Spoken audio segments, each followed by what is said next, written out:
Glórias a Deus, louvado seja nosso Senhor e Salvador Jesus Cristo. Saúde os irmãos com a graça e a paz e a misericórdia de nosso Senhor Jesus, o Cristo.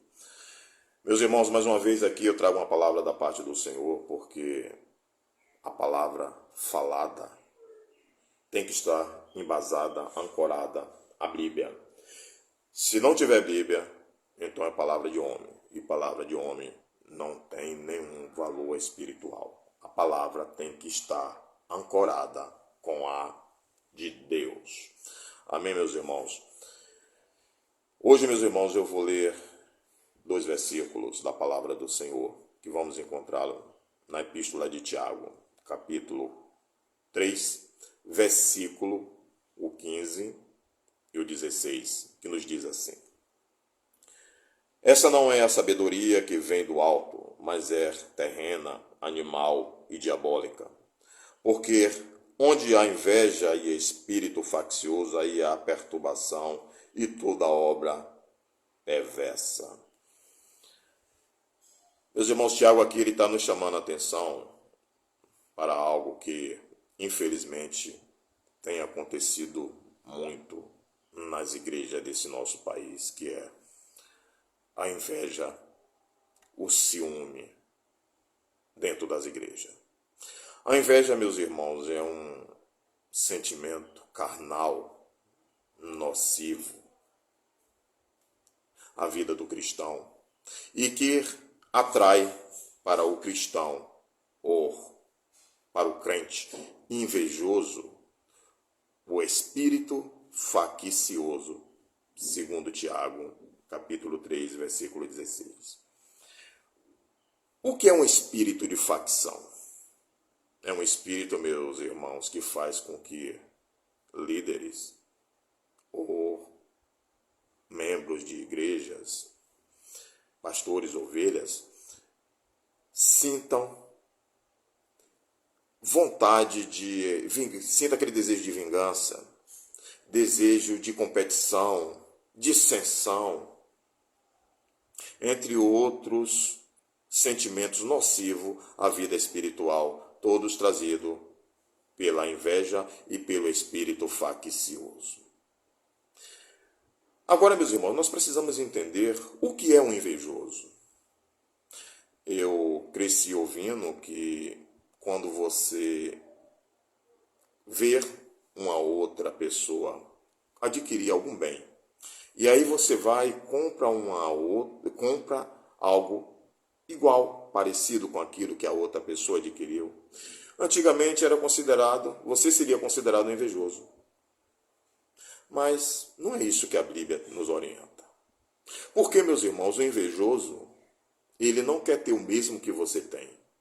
O invejoso, ele quer ter exatamente o que você tem e quer que você fique sem. Esse é o sentimento do invejoso. É por isso que nasce nele o espírito faccioso, segundo Tiago. Mas quando o que você tem é algo que Deus deu a você, exclusivamente a você, como um dom de cantar, um dom de orar,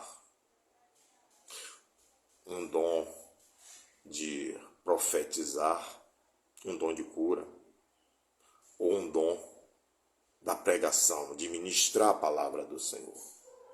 Isso são dons, meus amados irmãos, que Deus dá a pessoas que Ele chama e que Ele escolhe para aquela função. Mas quando você tem isso, e o invejoso quer isso, mas não pode tomar de você, nem comprar igual, o que é que acontece?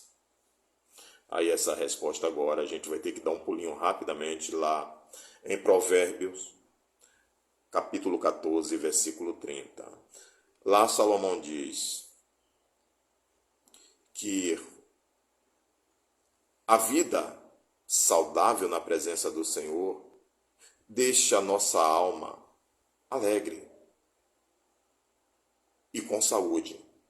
Mas quando a pessoa não vigia e ela permite que a inveja a tome, aí Salomão nos diz que os ossos dessa pessoa apodrecem.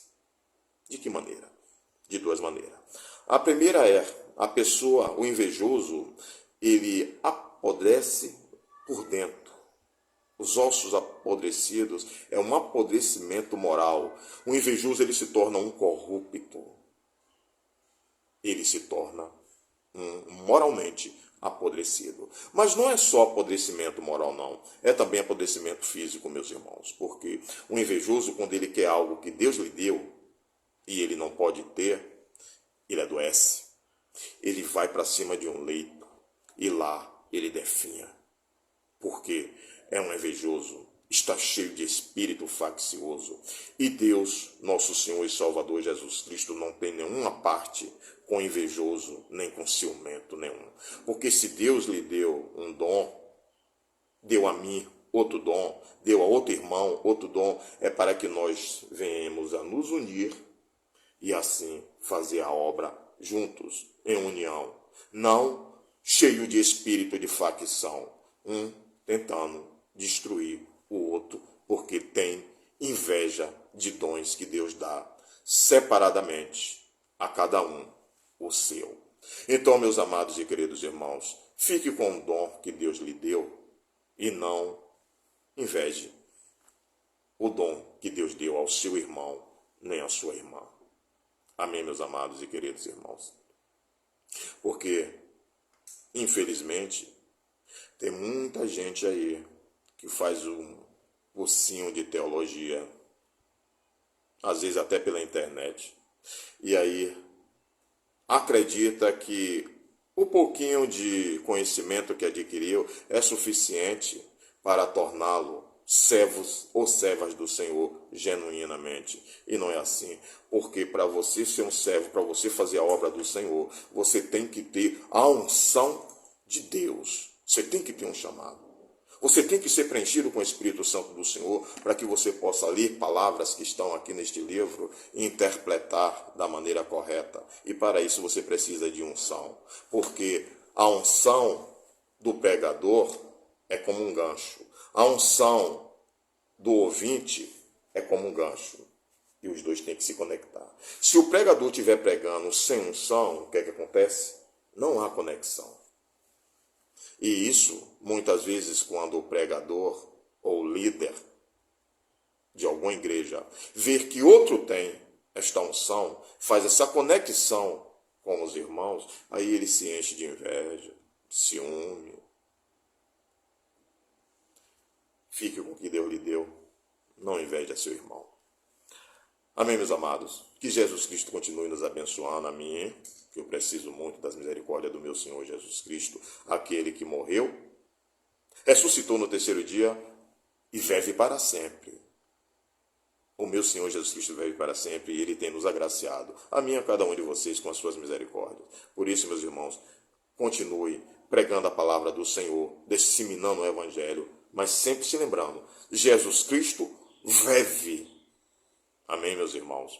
Que Deus os abençoe poderosamente.